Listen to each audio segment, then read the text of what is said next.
Chapecó 104 anos, causos e histórias. Apresentação: Cicobi Maxicrédito. Somos feitos de valores. Seu Mercedes-Benz é na DVA. Via Atacadista, tudo isso é economia. Trip Farma, aqui é sempre mais barato. E Facesc, conquiste o conhecimento. A nossa bela cidade de Chapecó completa 104 anos. A Facesc faz parte de 18 anos da história de Chapecó, com cursos de graduação e pós-graduação nas áreas de odontologia e saúde. A Facesc forma profissionais capacitados que contribuem para o crescimento e desenvolvimento da cidade e região. A instituição acredita no potencial da cidade e, por isso, volta o seu olhar para a ampliação da sua atuação no município. Parabéns, Chapecó!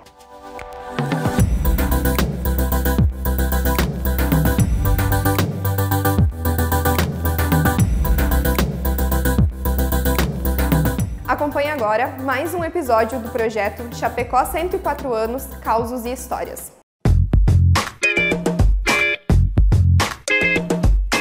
Olá você, seja muito bem-vindo a mais uma edição desse projeto especial do Clique RDC chamado Chapecó 104 anos, causas e histórias. Estamos por aqui falando um pouquinho de várias perspectivas do desenvolvimento da cidade de Chapecó. E hoje a gente recebe o professor Leonardo Długokiński, falei corretamente, né, professor?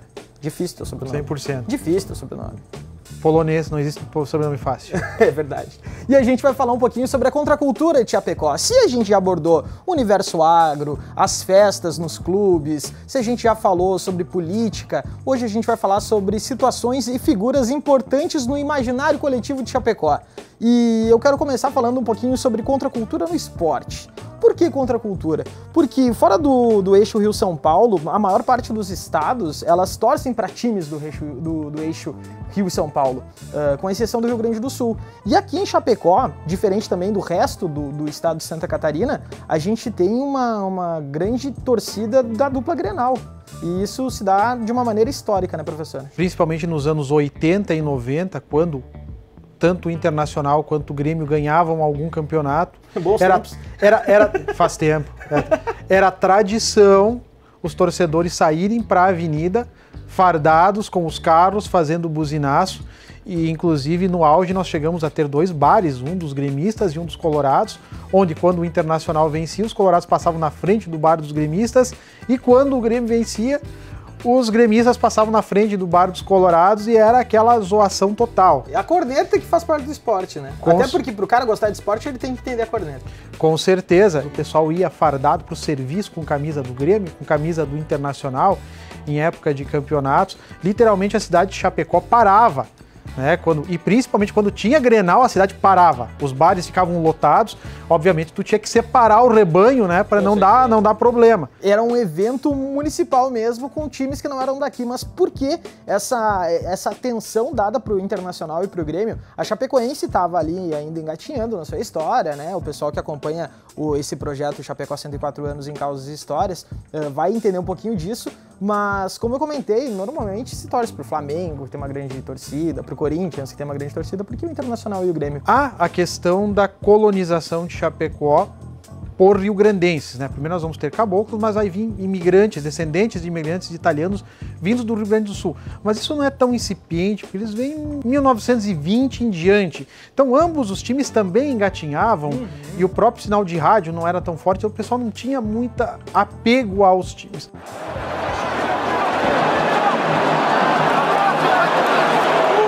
O grande transmissor do futebol vai ser a televisão. A televisão é que vai criar grandes torcedores e vai transmitir grandes times.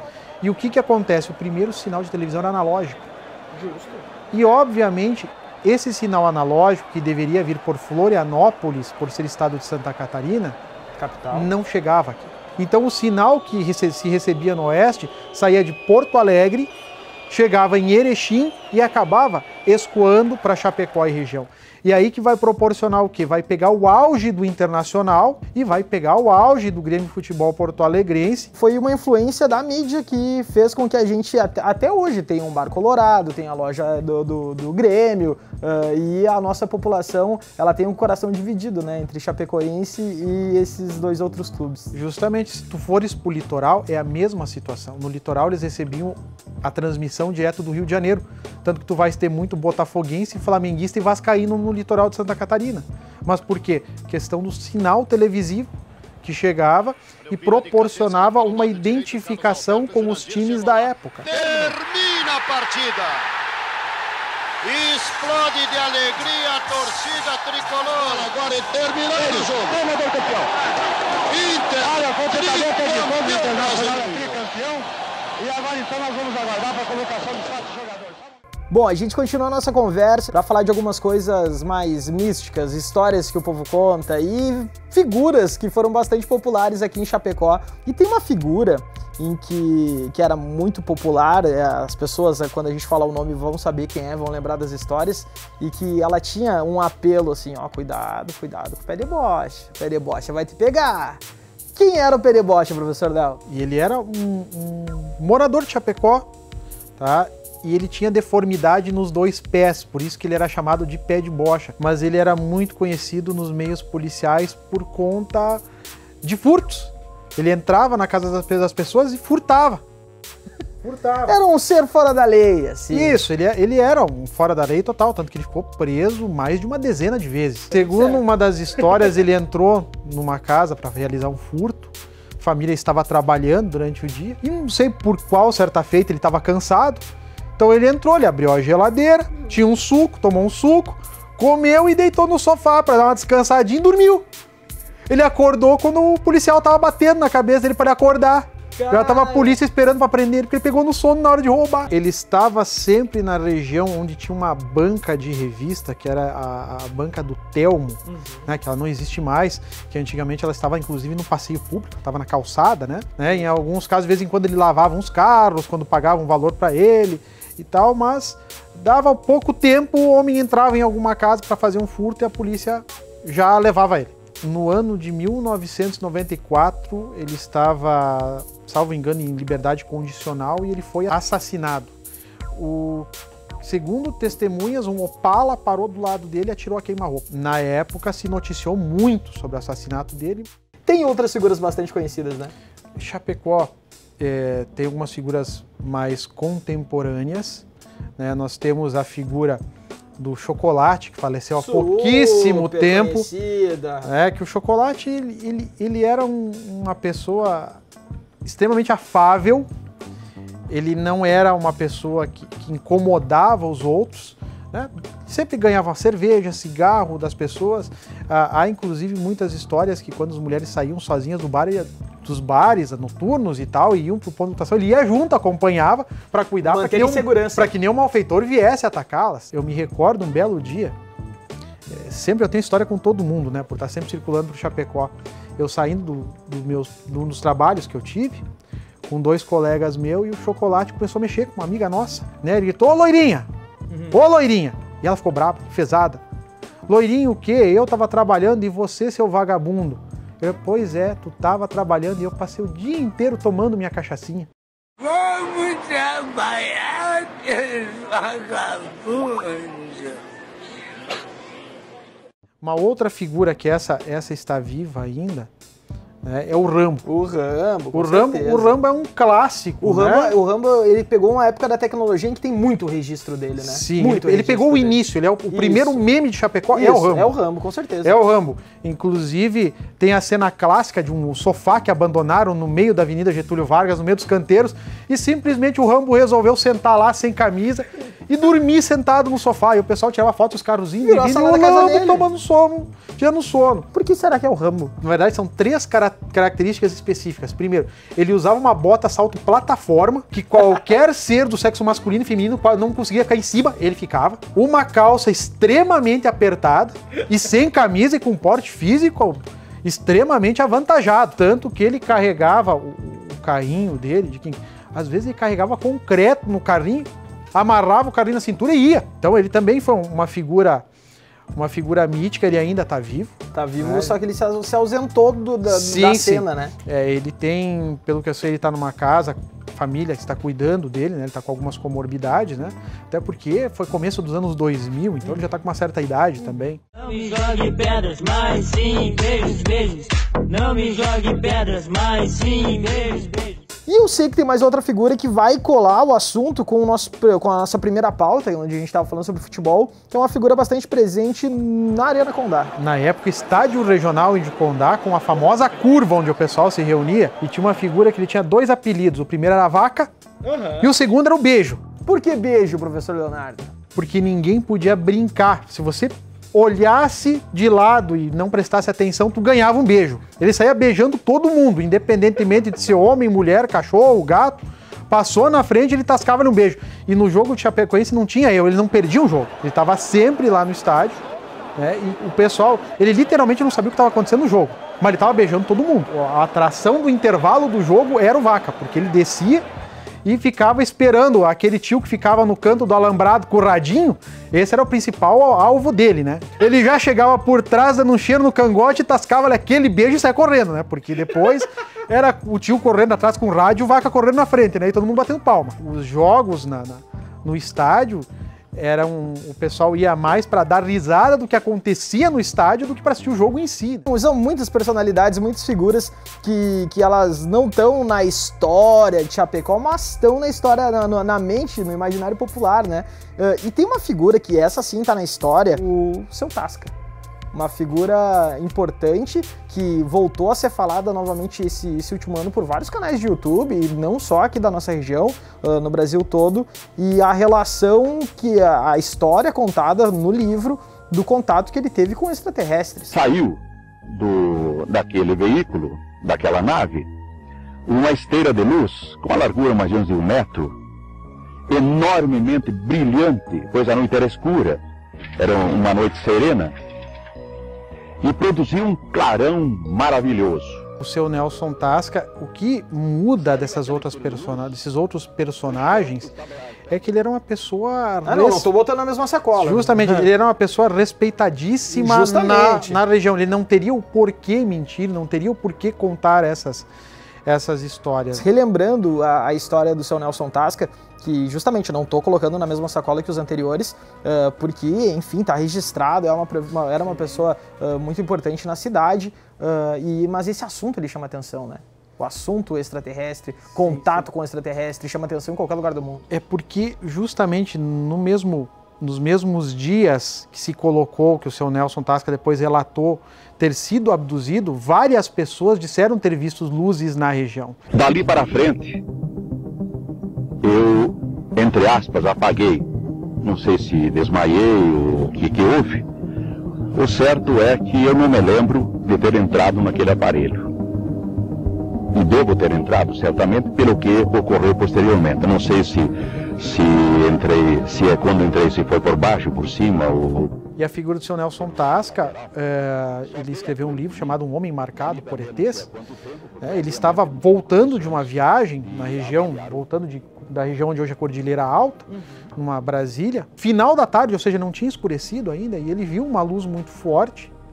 E, segundo o que ele relata no livro, ele sentiu que alguma coisa atraiu ele para uma estrada vicinal, né? Então ele vai sair da SC, da entrada do município, e vai pegar uma pequena estrada, entrada de fazenda, à direita, e ele desceu.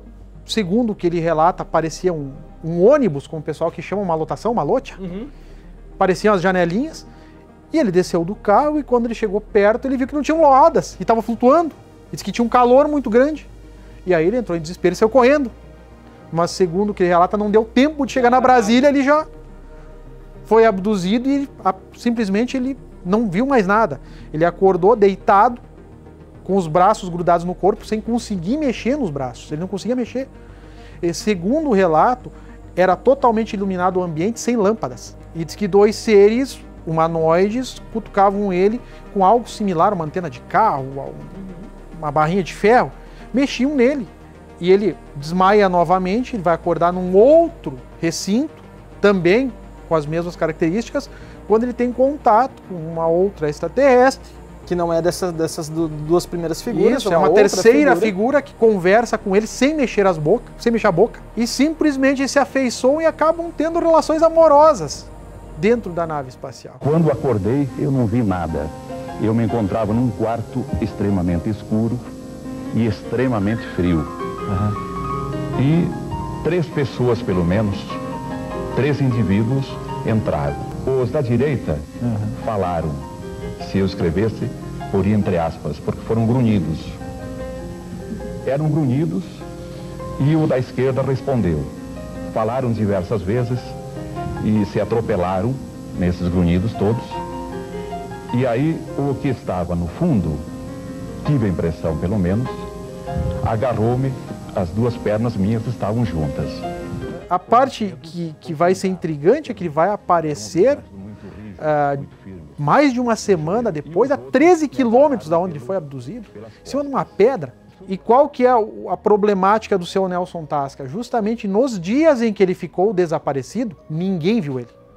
Ele simplesmente sumiu do mapa. No princípio da argumentação, da linguagem, para eu poder derrubar o argumento de alguém, duvidar, eu tenho que ter alguma prova, ou ele tem que se contradizer. E o seu Nelson Tasca faleceu em 2006 num acidente de automóvel em Passo Fundo, e até ali ele nunca se contradisse. Ele tinha uma marca no corpo, inclusive ele foi levado na época para o Hospital Santo Antônio, que era o hospital municipal. O pessoal fez os exames nele e não conseguiam decifrar, dizer o que pode ter ocasionado a marca. Veio pesquisadores do Rio de Janeiro com o contador Geiger e simplesmente eles passaram em cima do carro e o carro emanava, tá, alguns traços de energia, que não seria uma energia própria do automóvel, próprio do local, como se alguma coisa diferente tivesse atingido o carro. Já entrou numa posição com a mão esquerda sobre o peito e a direita erguida, assim. Tenha calma, sou de paz e amor. E, obviamente, eu estava arrumando as palavras para fazer-lhe a pergunta quem era e de onde vinha, quando recebi, da mesma forma telepática, a resposta: sou Kabbalah, mensageiro do mundo de Agali, paz e amor.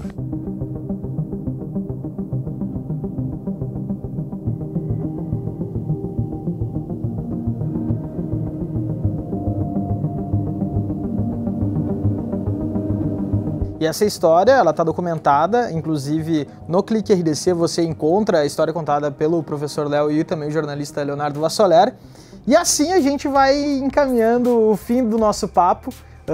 Você que acompanha o Clique RDC vai ter a oportunidade de conhecer outras histórias, porque eu sei que já tem um projeto engatilhado pra gente fazer junto lá, né, professor? Com certeza. E muito obrigado pela tua participação e por trazer essas histórias e a gente poder recordar de figuras que estão na cabeça das pessoas, que marcaram suas épocas, marcaram passeios para o Chapecó, e a gente encontrar essas figuras e poder atualizar isso numa data celebrativa como são os 104 anos de Chapecó. Eu que agradeço, Iago, até porque Chapecó não foi feito só da macrohistória, não foi feita só por políticos, não foi feito só por desbravadores, mas também por pessoas simples que pisaram nesse chão e que proporcionaram uma identidade para o nosso povo.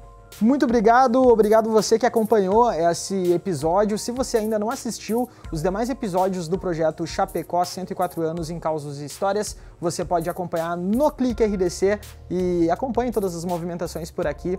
Esse que é um produto especial para o aniversário de Chapecó e a gente fechando bem, contando histórias que estão na mente das pessoas. Muito obrigado.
Chapecó 104 anos, causos e histórias. Apresentação: Cicobi Maxicrédito. Somos feitos de valores. Seu Mercedes-Benz é na DVA.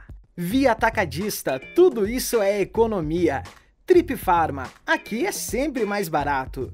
E Facesc, conquiste o conhecimento.